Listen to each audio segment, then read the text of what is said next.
Hello दोस्तों, मैं पूजा सक्सेना फिर से आपके सामने हाजिर हुई हूँ टीजीटी पीजीटी मैथमेटिक्स नोट्स के साथ में। हम वेक्टर अलजेब्रा की 2 वीडियोस आपके लिए अपलोड कर चुके हैं, जहां हमने आपको कॉन्सेप्ट्स भी बताए हैं और साथ साथ कुछ क्वेश्चंस भी हमने उन्हीं के साथ में सॉल्व करवाए हैं। आज का हमारा टॉपिक है दोस्तों डबल वेक्टर प्रोडक्ट कह लीजिए या उसे कह लीजिए क्रॉस प्रोडक्ट। पिछली वीडियोस में हमने पढ़ा डॉट प्रोडक्ट, अब हम पढ़ेंगे डबल वेक्टर प्रोडक्ट या क्रॉस प्रोडक्ट। जैसा कि नाम से पता चल रहा है क्रॉस, तो हम इसे क्रॉस से रिप्रेजेंट करेंगे। इसमें हम क्या करते हैं, हमारे पास 2 वेक्टर हैं, एक है वेक्टर ए और एक है वेक्टर बी। ये दोनों क्या हैं, वेक्टर ए और vector B non zero vectors हैं। कैसे हैं, नॉन जीरो वेक्टर्स हैं और नॉन पैरेलल वेक्टर्स हैं, और थीटा इन दोनों के बीच का एंगल है। तब ए क्रॉस वेक्टर बी की वैल्यू क्या हो जाती है दोस्तों, ये हो जाती है mod of A mod of B sine theta eta cap. यहाँ ईटा क्या होता है दोस्तों, ईटा होता है unit vector. Eta cap is the unit vector which is perpendicular to both vector A and vector B. Eta cap एक unit vector होता है जो वेक्टर ए के भी परपेंडिकुलर होता है दोस्तों, और वेक्टर बी के भी परपेंडिकुलर होता है। और थीटा क्या होता है, थीटा एंगल होता है जो 0 और पाई के बीच में लाई करता है। ठीक है दोस्तों, अब हम आपको बताएंगे वेक्टर प्रोडक्ट की प्रॉपर्टीज ऑफ वेक्टर प्रोडक्ट, क्या कहें cross product. Properties of vector product. Vector product की प्रॉपर्टी स्टार्ट करते हैं। वेक्टर प्रोडक्ट हमेशा वेक्टर प्रोडक्ट कम्यूटेटिव नहीं होता है।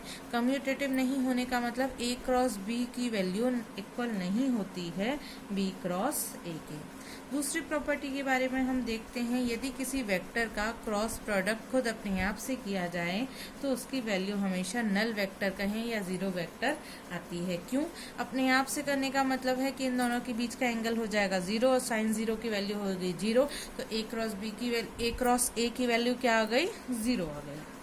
अगला हम बात कर लेते हैं कि डिस्ट्रीब्यूटिव लॉ को भी फॉलो करता है। डिस्ट्रीब्यूटिव लॉ को कैसे फॉलो करता है, ए क्रॉस बी प्लस सी की वैल्यू इक्वल होती है ए क्रॉस बी प्लस में ए क्रॉस सी के।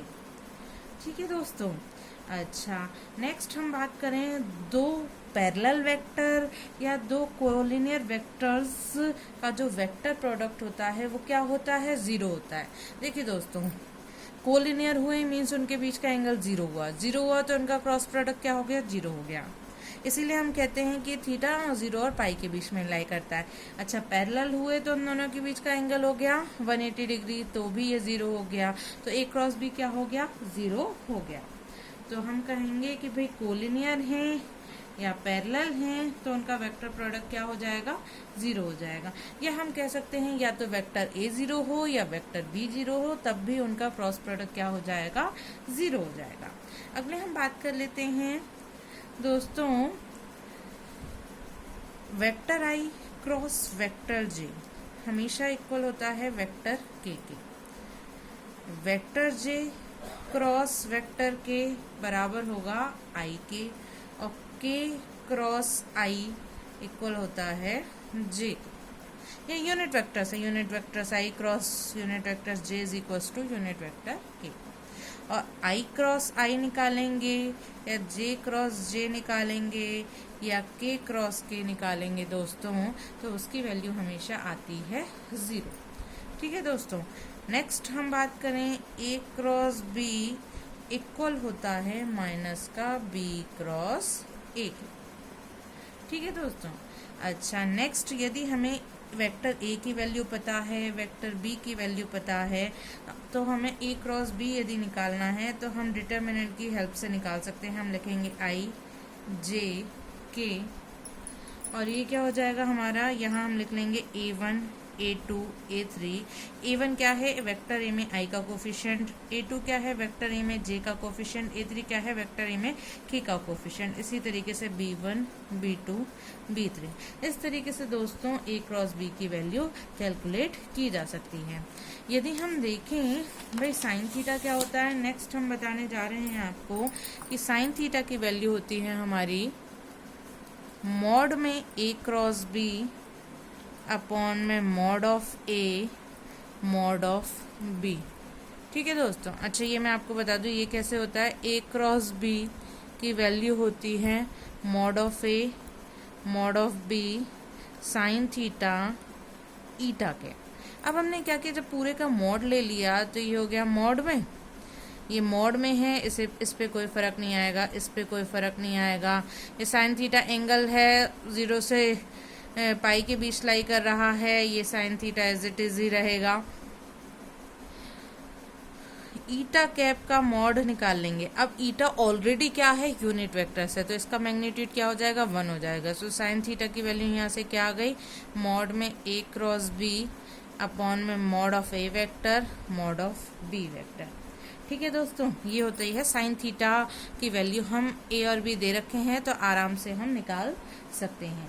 अगला हम बात करते हैं कि यदि मेरे पास दो वेक्टर्स A और वेक्टर B क्या हों, एक दूसरे के पैरेलल हों, vector A and vector B are parallel, तो उनकी पैरेलल की कंडीशन क्या होती है, पैरेलल की condition A1 upon A1 upon B1, A2 upon B2, C2 upon A3 upon B3, क्योंकि A1 A2 A3 A1I plus A2J plus A3 के A1 A2 A3 IJ के कोफिशिएंट है और B1 B2 B3 B के IJ के coefficient है। अब हम बात कर लेते हैं यूनिट वेक्टर्स। ये जरा अच्छा खासा इम्पोर्टेंट है। Unit vector perpendicular to given vectors, perpendicular to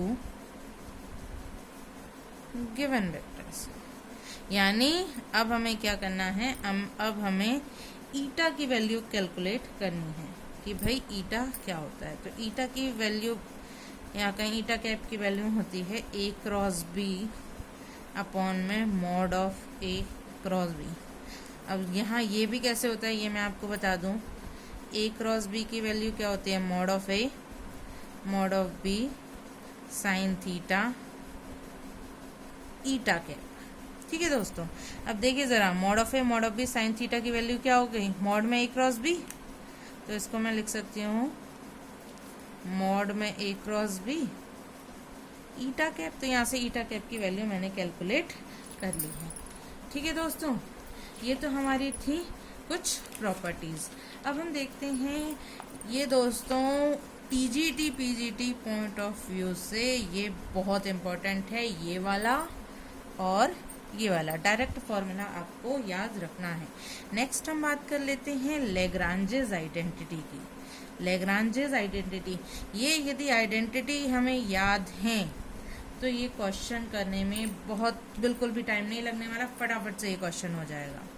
ये क्या होती है, A cross B vector A cross B का स्क्वायर प्लस वेक्टर में A डॉट B का स्क्वायर इक्वल होता है दोस्तों mod of A square mod of B square. ये कहीं कहीं आपको इस फॉर्म में भी मिलता है कि A क्रॉस B का square is equals to mod of A square mod of B square minus का A डॉट B का स्क्वायर। अच्छा, इसको हम इन फॉर्म ऑफ डिटर्मिनेंट ऐसा भी लिख सकते हैं A dot A dot B A dot B और B डॉट B।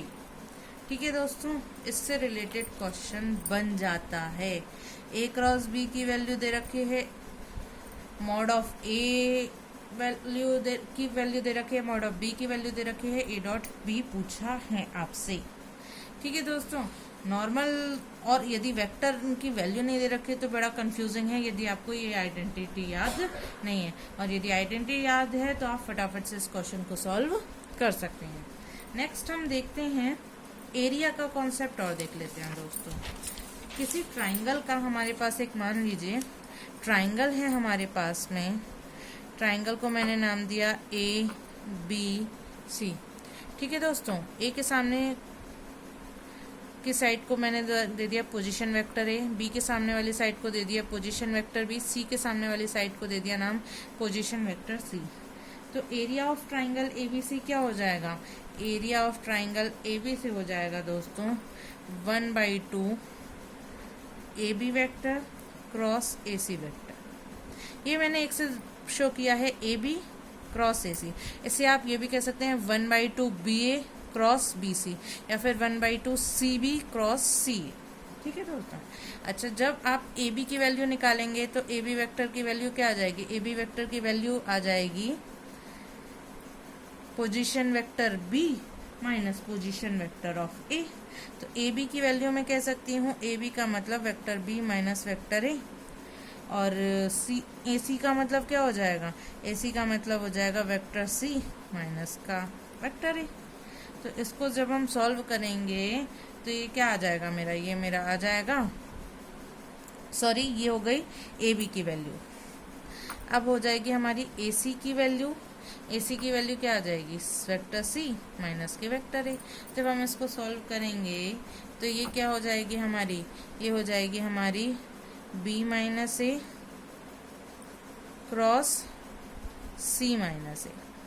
जब दोस्तों आप इसे सॉल्व करेंगे तो आप देखेंगे इसकी वैल्यू आ जाएगी 1/2 बी क्रॉस सी प्लस के सी क्रॉस ए प्लस के ए क्रॉस बी। ये मैं ओवरऑल सॉल्व करके बता रही हूँ, क्यों? क्योंकि ए क्रॉस ए क्या हो जाएगा? 0 हो जाएगा, और ये आ जाएगा माइनस का ए क्रॉस सी, जिसको हम चेंज कर लेंगे तो ये हो जाएगा सी क्रॉस ए प्लस का। तो ये होती है दोस्तों, यदि आपको ट्राइंगल का एरिया निकालना हो, तो यदि आपको पोजीशन वेक्टर्स पता हैं तो आप इस तरीके से निकाल सकते हो। यदि आपको वर्टिसेस पता हैं तो आप ए बी क्रॉस ए सी की फॉर्म में भी निकाल सकते हो। और हम आगे क्वेश्चंस करेंगे तो आपको और क्लियर हो जाएगा कि आपको करना किस तरीके से है। अब बात आ जाती है कंडीशन ऑफ कोलिनियरिटी की। आपने देखा होगा कि टीजीटी में आपको कोलिनियरिटी का क्वेश्चन दिखाई दे जाता है। यदि दोस्तों बात हो रही है in terms of position vector से, आपको पोजीशन वेक्टर ए दे रखा है, पोजीशन वेक्टर बी दे रखा है, पोजीशन वेक्टर सी दे रखा है, तो कंडीशन ऑफ कोलिनियरिटी जो होती है, ये डायरेक्ट क्वेश्चन आता है what is the condition of collinearity. तो देखिए, कोलिनियर का मतलब है तीनों पॉइंट्स एक ही लाइन पर हैं। एक ही लाइन पर हैं तो ट्राइंगल फॉर्म ही नहीं होगा। ट्राइंगल फॉर्म नहीं होगा तो ये एरिया क्या हो जाएगा? 0 हो जाएगा। एरिया 0 हो जाएगा तो ये भी 0 में चला जाएगा। तो मेरे पास क्या रह जाएगा? A cross B plus B cross C plus C cross A is equals to 0। ठीक है दोस्तों, अभी तक हमने बात कर ली किसकी? हमने बात कर ली कंडीशन ऑफ कोलिनियरिटी की। नेक्स्ट में हम बात करेंगे एरिया ऑफ पैरेललोग्राम के बारे में, एरिया ऑफ क्वाड्रिलेटरल के बारे में, area of parallelogram in terms of diagonal के बारे में। चलिए फिर मिलेंगे दोस्तों। यदि आपको मेरी वीडियोस समझ में आ रही हैं, पसंद आ रही हैं, तो प्लीज़ मेरी वीडियोस को लाइक करिए, चैनल को सब्सक्राइब करिए और बेल आइकन को प्रेस कर दीजिए, ताकि इस तरीके की वीडियोस मैं आपके लिए ज़्यादा से ज़्यादा बना सकूं। ओके, बाय बाय दोस्तों।